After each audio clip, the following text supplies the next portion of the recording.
Assalamualaikum warahmatullahi wabarakatuh. Perkenalkan, nama saya Revoldi Herman.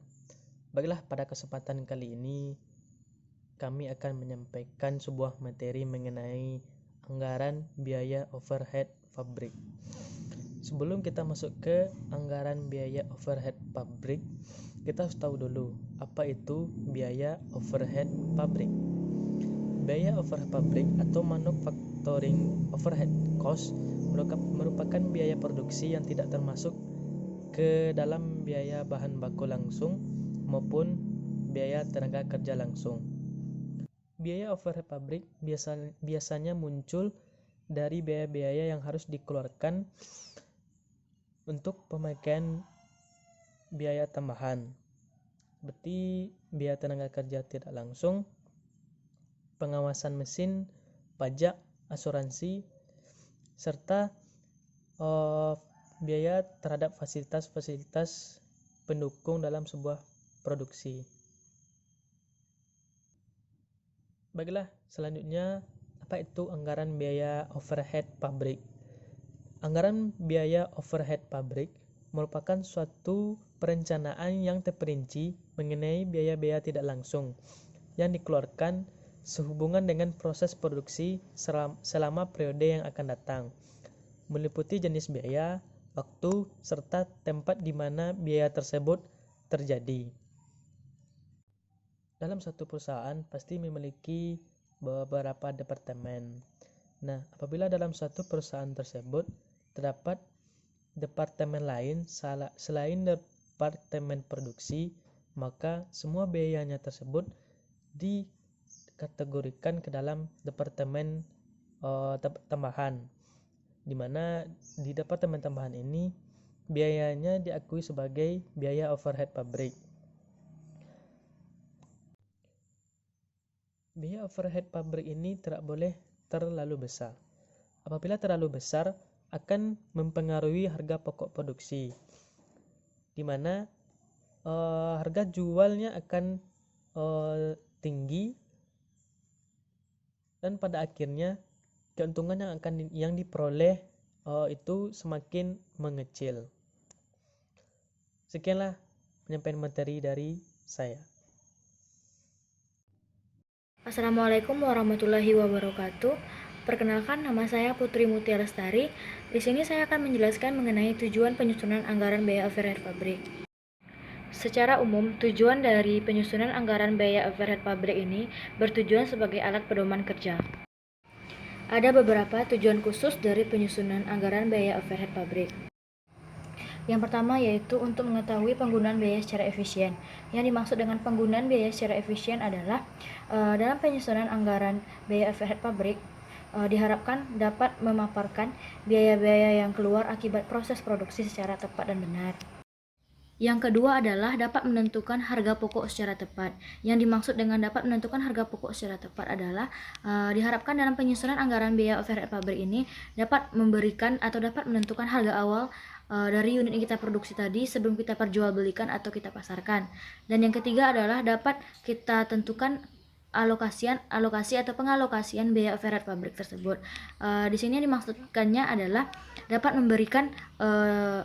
menentukan di mana saja biaya tersebut dibebankan dan di mana saja ada departemen yang membutuhkan. Yang terakhir adalah sebagai alat pengawasan biaya overhead pabrik. Apa tujuannya dianggap sebagai alat pengawas biaya overhead pabrik?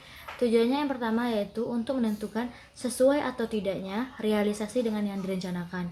Dan yang kedua adalah dapat menentukan besar kecilnya biaya overhead. Dan yang ketiga adalah dapat menentukan bagian-bagian yang bertanggung jawab. Baiklah, hanya itu yang dapat saya sampaikan. Akan dilanjutkan oleh rekan saya. Terima kasih. Assalamualaikum warahmatullahi wabarakatuh. Saya Narifanda Ikwan akan menjelaskan tentang yaitu penyusunan anggaran biaya overhead pabrik. Penyusunan anggaran biaya overhead pabrik ini mencakup yang pertama yaitu jenis barang yang akan dihasilkan. Yang kedua, jumlah barang yang akan diproduksi. Yang ketiga, departemen di mana biaya yang akan dialokasikan. Yang keempat yaitu tarif biaya overhead pabrik per satuan kegiatan. Yang kelima, waktu produksi yang akan dihasilkan. Dalam penentuan besarnya biaya yang akan dianggarkan ke dalam biaya overhead pabrik ini dapat kita perhatikan. Yang pertama yaitu penanggung-jawaban perencanaan biaya. Di sini dalam penanggung-jawaban perencanaan biaya ini perlunya ketegasan adanya prinsip akuntansi penanggung-jawaban. Dalam penanggung-jawaban perencanaan biaya ini terdapat dua departemen. Yang pertama yaitu Departemen Produksi dan Departemen Jasa. Di dalam Departemen Produksi yaitu mengolah bahan mentah menjadi barang jadi dan biaya secara langsung memperoleh barang jadi. Yang kedua, dalam Departemen Jasa ini diperhatikan di pabrik yang menyusun akan jasanya dan secara tidak langsung ikut berperan dalam proses produksi.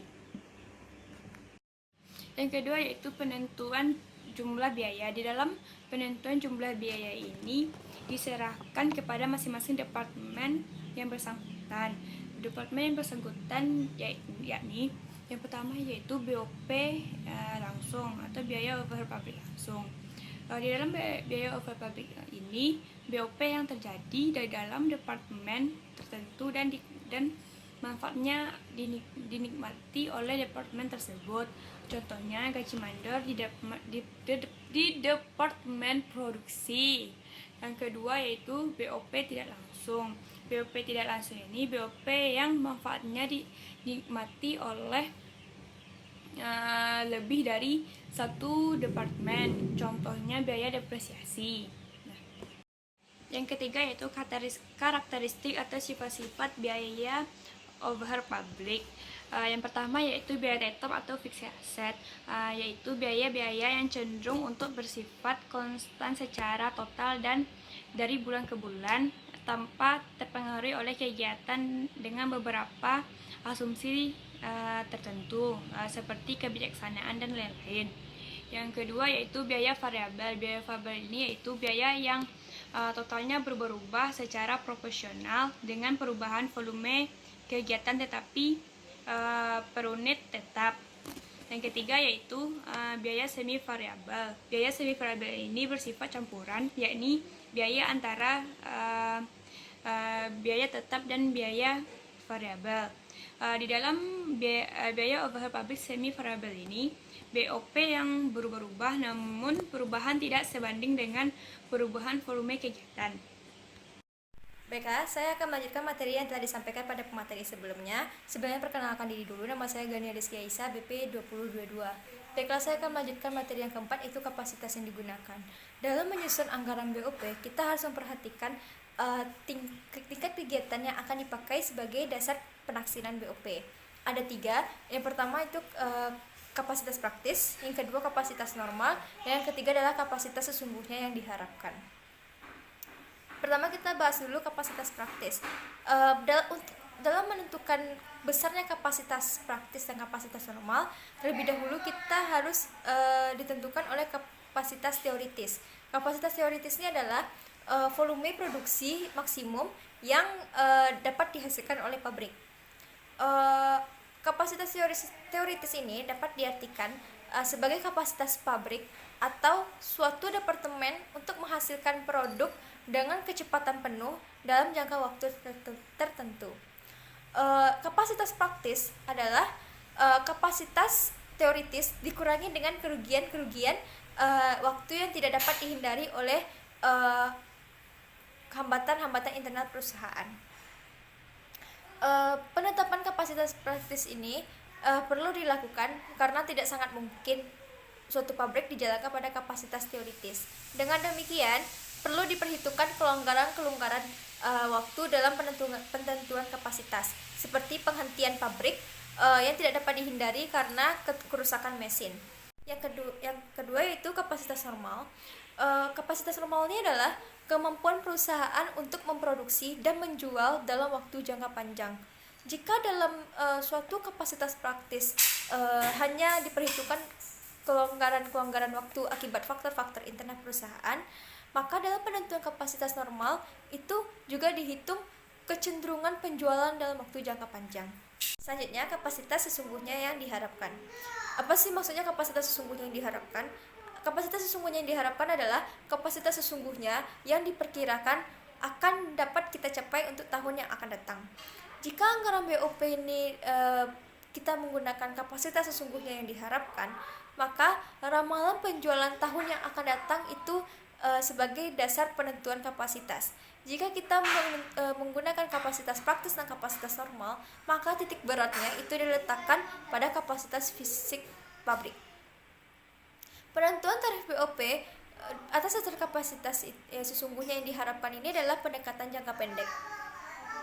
Dan metode ini pada umumnya mengakibatkan digunakan tarif yang berbeda dari periode ke periode. Kelima itu wewenang untuk menentukan biaya. Itu ada pengawasan BOP. Dalam pengawasan BOP perlu diperhatikan pengalokasian BOP dari Departemen Jasa ke Departemen Produksi. Karena biaya yang timbul pada Departemen Jasa selain untuk kepentingan jasa sendiri, itu juga untuk kepentingan Departemen Produksi. Pengalokasian biaya overhead pabrik ini dapat dilakukan dengan cara clean cost concept, yaitu pengalokasian berdasarkan proporsi pemakaian jasa oleh masing-masing bagian produksi. Satuan kegiatan yang umumnya dipakai bagian produksi dan bangunan jasa ini adalah, yang pertama itu di bagian produksinya, itu adalah ada material cost, ada direct labor cost, ada direct machine hour, ada productive output. Dan di bagian jasanya itu ada direct repair hour, kilowatt hour, direct labor hour, dan nilai pembelian bahan baku. Perkenalkan, nama saya Cindy Larissa. Saya akan menjelaskan tentang faktor-faktor yang mempengaruhi penyusunan anggaran BOP. Adapun faktor-faktor yang mempengaruhi penyusunan anggaran BOP, yang pertama, anggaran unit yang akan diproduksi, terutama yang berkaitan dengan kualitas dan kuantitas. Yang kedua, berbagai standar yang ditetapkan oleh perusahaan. Yang ketiga, sistem pembayaran upah yang dipakai. Keempat, metode depresiasi. Dan yang kelima, metode alokasi biaya untuk membagi biaya yang semula. Baiklah, selanjutnya saya akan menjelaskan tentang permasalahan dalam penyusunan anggaran BOP. Di dalam menentukan besarnya dana yang harus dianggarkan untuk anggaran BOP, terdapat dua permasalahan pokok yang akan dipecahkan, yakni yang pertama masalah penanggung jawab dalam perencanaan biaya, dan yang kedua masalah menentukan jumlah biaya. Pertama, masalah penanggung jawab dalam perencanaan biaya.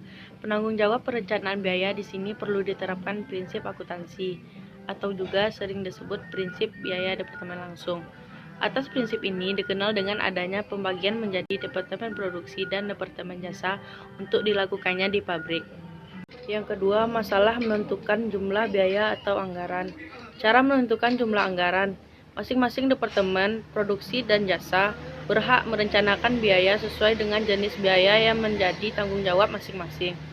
Sedangkan untuk menentukan jumlah biaya masing-masing item maupun biaya keseluruhan bagi departemen perlu memperhatikan hal-hal berikut. Yang pertama, berdasarkan sifat biaya dibagi menjadi tiga, yaitu biaya fixed, jenis biaya variabel, dan jenis biaya semi variabel. Yang kedua, berdasarkan wewenang untuk menentukan anggaran.